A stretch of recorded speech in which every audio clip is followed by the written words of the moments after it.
السلام علیکم عزیز طلبہ، کیا حال ہے؟ آج ہمارا 13واں سبق ہے، تو پہلے عبارت دیکھ لیں۔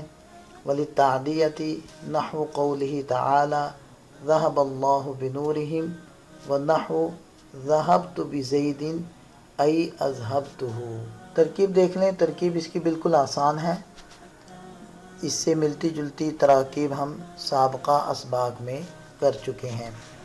تو دیکھیں، وہ عاطفہ ہے للتعدیتی، یہ جار مجرور ظرف مستقر ہو جائے گا اور مستقر ہو کر خبر بن جائے گا۔ اس کا مبتدا آپ محذوف نکال لیں الباء، تو پھر بھی ٹھیک ہے، ترکیب بھی ٹھیک ہو جائے گی، ترجمہ بھی صحیح آئے گا۔ اور یا اگر آپ یوں کریں کہ سابقہ سبق میں ہم لوگوں نے قد تکون فعل ناقص کو محذوف نکالا تھا اور ضمیر ہیا اس کے اندر جو محذوف ہے اس کو بنایا تھا قد تکون کا اسم، اور جار مجرور کو ظرف مستقر بنا کر خبر بنایا تھا۔ تو آپ اگر للتعدیہ کے ساتھ ایسا ہی کر لیں تو دونوں صورتوں میں ترکیب ٹھیک ہوگی۔ نحو مضاف ہے، قول لفظ قول مضاف الیہ مضاف، اور ہو ضمیر ذوالحال تعالی حال، حال ذوالحال سے مل کر لفظ قول کا مضاف الیہ ہو کر اس کو ہم کہہ دیں گے قول۔ یہ قول کا معنی ہوتا ہے کہنا،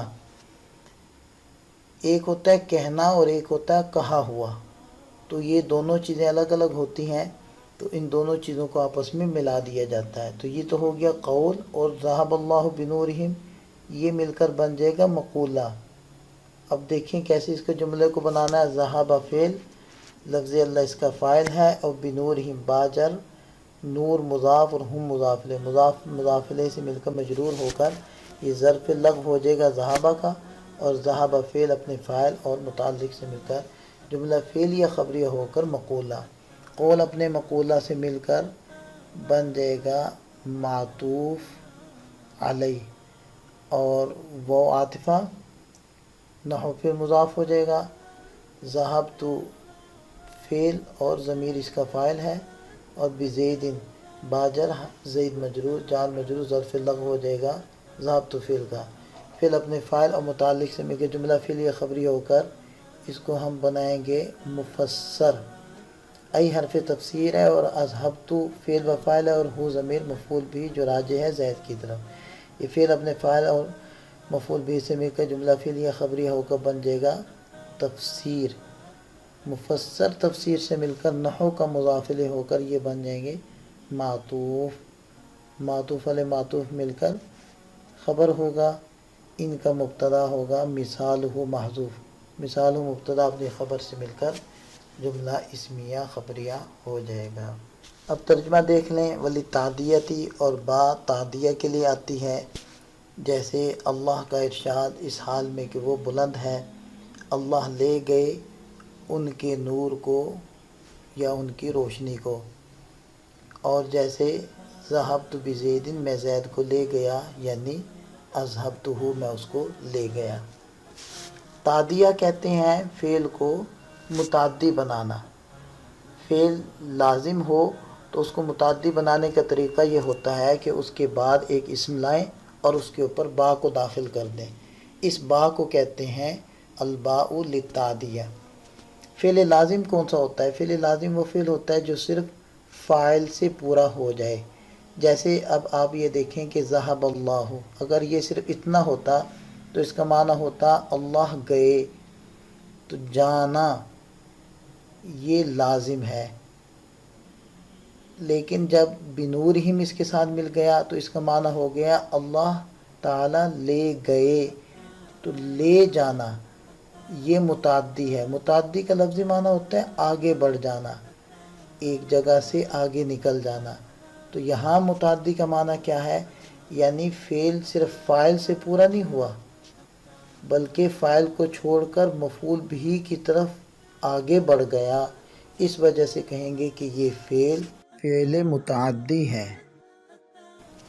اور دوسری مثال دیکھیں، ذہبت بزید، اس میں اگر دیکھیں صرف ذہبت ہوتا تو اس کا معنی تھا میں گیا، لیکن جب آپ نے اس کے ساتھ با لگایا اور اس کے بعد اسم لے آئے اور ذهبت بزید کر دیا. اب اس کا معنی ہو گیا میں زید کو لے گیا.